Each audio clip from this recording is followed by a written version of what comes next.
শরীরের কোনো জায়গায় ইনফ্লামেশন হয়েছে কিনা কি করে বুঝবেন বলুন তো? ইএসআর চেক করলে। ইএসআর হচ্ছে এরিথ্রোসাইট সেডিমেন্টেশন রেট। সেটা যদি আপনার শরীরে কোনো জায়গায় ইনফ্লামেশন হয়, প্রদাহ হয়, ধরুন আর্থ্রাইটিস, তাহলে ইএসআরটা বাড়ে।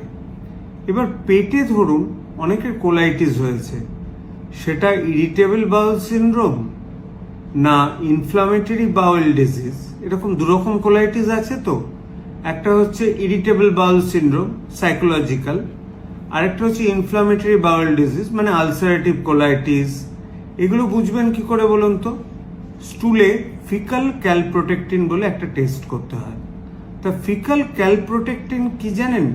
একটা ক্যালসিয়াম বাইন্ডিং প্রোটিন, যেটা মেনলি সিক্রিটেড হচ্ছে আমাদের ইন্টেস্টিনে নিউট্রোফিল এবং মনোসাইট দিয়ে। এটা বাড়ে হচ্ছে যদি গাটে ইনফ্লামেশন হয়, অর্থাৎ ইন্টেস্টিনে ইনফ্লামেশন হয়।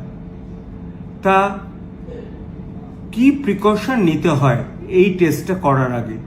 অন্তত 2 থেকে 3 সপ্তাহ কেউ ব্যথা কমার বড়ি খাবেন না ফিকাল ক্যালপ্রোটেক্টিন টেস্ট করার আগে।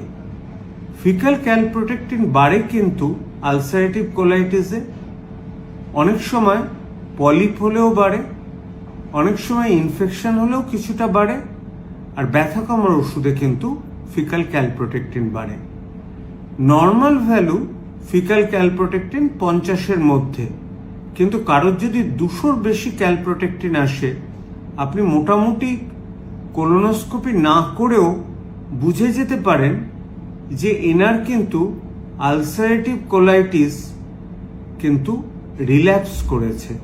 সেই জন্য আমরা যখন পেশেন্ট আসেন বারবার লুজ মোশন হচ্ছে এবং রক্ত আমাশা হচ্ছে, এবং যারা নন আলসারেটিভ কোলাইটিসের পেশেন্ট, আমরা তাদের ফিকাল ক্যালপ্রোটেক্টিন প্রথমে করে নিই, তারপর বাকি টেস্টগুলো দেয়।